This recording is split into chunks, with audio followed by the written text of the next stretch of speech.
I know that you read this interview as well as I did in the Comics Beat from Heidi McDonald, Doc.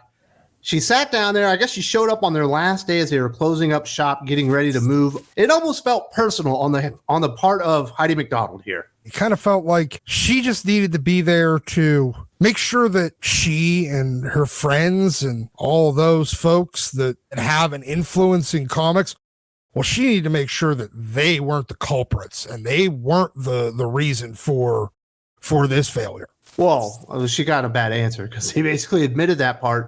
Now, the one thing that the guy from JHU Comics, I think his name is Ron Hill, definitely emphasized that he was very exasperated, very frustrated with DC, especially Marvel Comics, was that there are different readers for periodicals versus trades and collections and stuff like that. And he didn't feel like they were doing a good job. But Heidi did come in and it felt like she had a real chip on her shoulder. This is the first Q&A back and forth between her and Ron Hill. Heidi McDonald, let me ask you this. Was this store killed by social justice warriors? Rod, of course, says, no, it was not. Then she follows up, was this store killed by poor product from Marvel and DC? And this is the great answer. Hill, it was not helped by it. Yes. But it also wasn't helped by Brian K. Vaughan taking a 3-year break in the middle of the hottest independent comics run. Obviously talking about Saga going on a hiatus there for quite some time. But she says, was it poor product? And he's like, the poor product didn't help. And I was like, yeah. Turns out bad comic books and bad decisions don't actually help local comic book shops. What happens whenever the poor quality isn't there? People don't want to buy it. Do you know what stores exist by doing? Selling things that people want to buy. This isn't a complicated process here.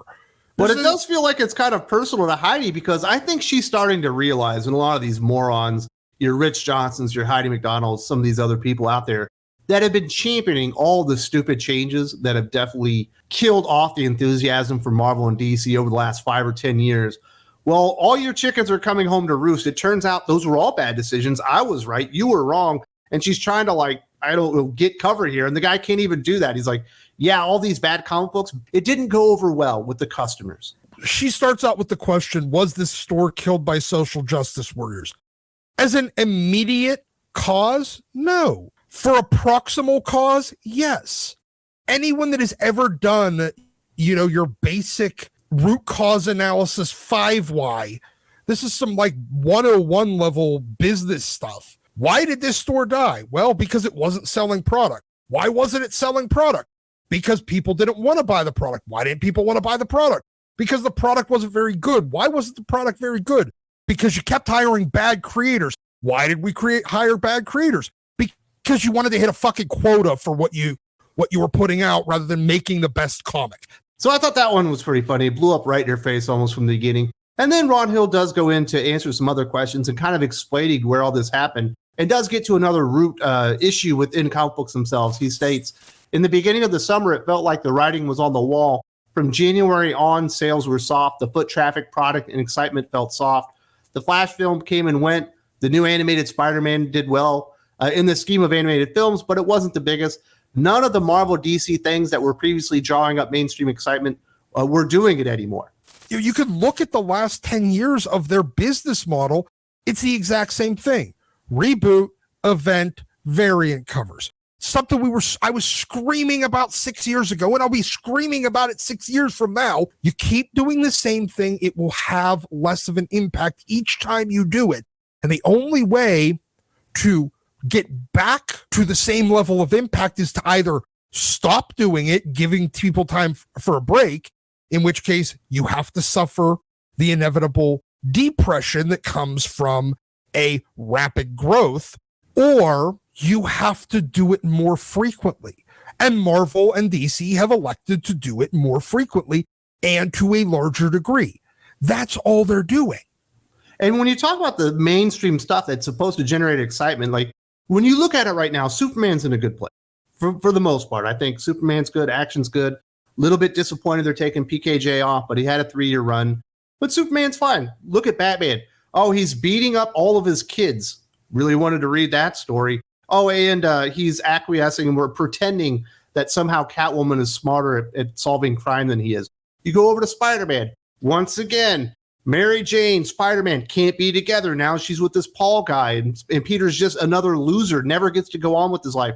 can never actually progress with the character. The X-Men stuck on Orgy Island for 3 years now, and it's because of all these creative decisions that they're having to do all these reboots. They put Colin Kelly and Jackson Lansing on a Captain America book. Is he a tentpole? Is he an A-lister? Absolutely not. But he is a proven seller throughout the years, and you had to reboot it after 13 issues. Maybe we can actually play within the confines of what actually makes the characters unique and distinct and what makes them perennial sellers throughout time. But they want to change everything, and it turns out that's not what comic book readers want. Look, do people want like the big out there story? Yes, they do. But guess what? 99% of the creators in comics are not Alan Moore. They're not Ed Brubaker. Grant They're Morrison. not Mark Miller. They're not Grant Morrison. They are not that not even good. Scott Snyder. No, they're really not. Every single one of them wants to be fucking Barry Bonds hitting home runs every time he got up to bat. Guess what, though? These people they're not power hitters, and they strike out a lot. And then they wonder why they have a batting average of like, I don't know, 102.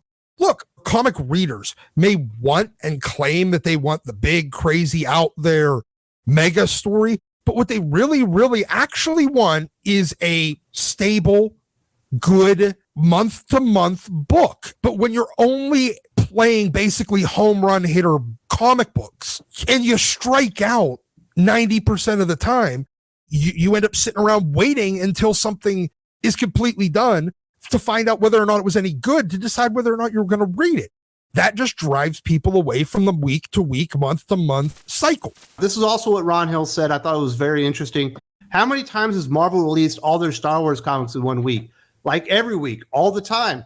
How many times has DC dropped multiple Batmans in the same week? That's just the way it is now. But instead of giving people a reason to come back every week, they dump it all out. A lot of the engagement isn't in the pages of letters anymore. It's in their Twitters, Instagrams, and they're the people who are going to applaud everything you say, the instant gratification of the thumbs up. It's really easy to put out there something controversial or something that goes completely against everything the characters ever stood for and have a lot of people give it thumbs up and repost it and all that stuff on social media. It's a whole lot harder to get people to come in every single month and buy a title for a year straight. It is a very, very difficult process to get a reliable month-to-month reader. Every single one of the things that these publishers have been doing for a number of years now have been trying to drive away the people that come in and give you money on a week-to-week, month-to-month basis. This week is the best example, Doc. They basically didn't put out anything because New York Comic Con was going on.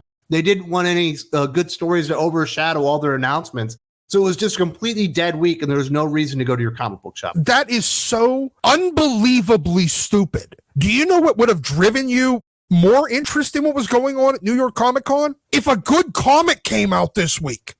So then people would have a reason to be talking about comics in the first place, and you're not coming in and trying to basically light the pilot light with a con announcement. He also went on to talk about when Paul Levitz was the publisher of DC, they're very focused on having lines of trade paperbacks, and they had a whole audience that was separate from the periodical audience buying creative work. And that went out the window after Paul left, and they became more focused on trying to be like Marvel, it appears. And the one thing that DC could never get right is whenever they try to be like Marvel, they're bad. And my favorite part about this was the response from Heidi McDonald. She took great offense to this. He could have been talking about anybody after Paul Levitz. Obviously, Bob Harris, Dan Didio, Jim Lee. She's like, Marie Javins is a really popular and successful editor. She's the editor-in-chief. She's doing a great job. And it's like, he just said she wasn't. Yeah, Marie Javins is doing an abysmal job. There's a reason why you haven't heard her fucking name, like basically since 2021. I mean, when the fuck's the last time anybody heard Marie Javins' name other than asking the question? When she was pumping up the Trial of the Amazons event. That's the last time I saw her do an interview. Okay. I mean, the only time I've heard anybody even bring up Marie Javins' name is asking, hey, does Marie Javins still fucking work there?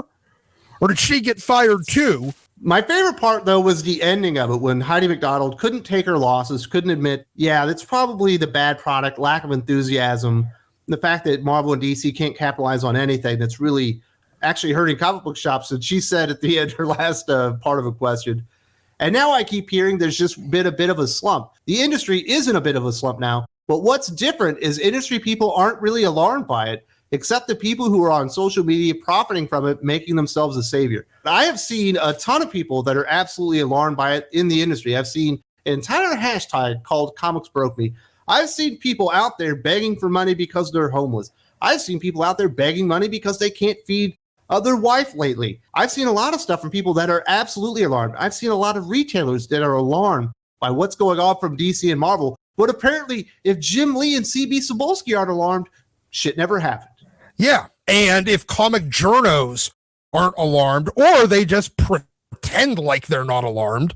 Heidi McDonald was literally asking people to work for the Comics Beat for free 4 months ago. And they just talked about how sales could be fixed by giving us sales charts. What wasn't that a Comics Beat article? Yes. And she suggested that they should give all the sales data to Rich Johnston.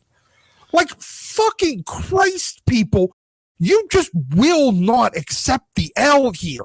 You broke comics. Congratulations. And comics broke you as a result. You just really, really, really can't admit that you are a big, big reason why the comics industry sucks, why nobody likes comics journalists. It turns out going out there and shouting from the rooftops that really bad comic books are great because of the gender identity, the racial identity, perhaps even the religion of the writer, isn't the best way to go about it. You should probably just be impartial and go, is this good based on the story itself?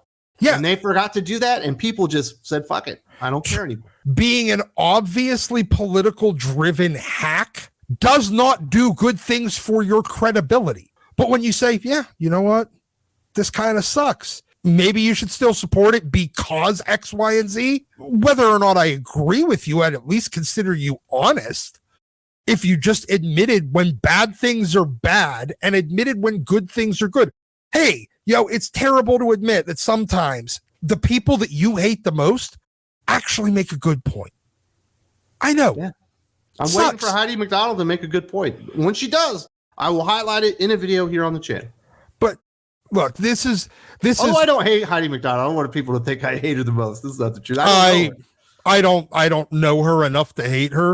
Okay. I think she's a disingenuous hack, and that not a single word out of her mouth or out of her fingertips onto her website should ever be believed. However, with that being said, this is an article just about please, please, please blame anything but us. We can't admit we did this. When JHU made the announcement that they were shutting down their Manhattan shop, going full-time over to Staten Island, that was going to be the only shop left, Mark Miller had some really interesting comments about that. I covered it right here on the channel, kind of breaking down everything that was going on. And I imagine this is part of the reason that Heidi McDonald went down there and tried to find some top cover, but it didn't work out for her. Definitely check this video out right here. There's also a link in the video description.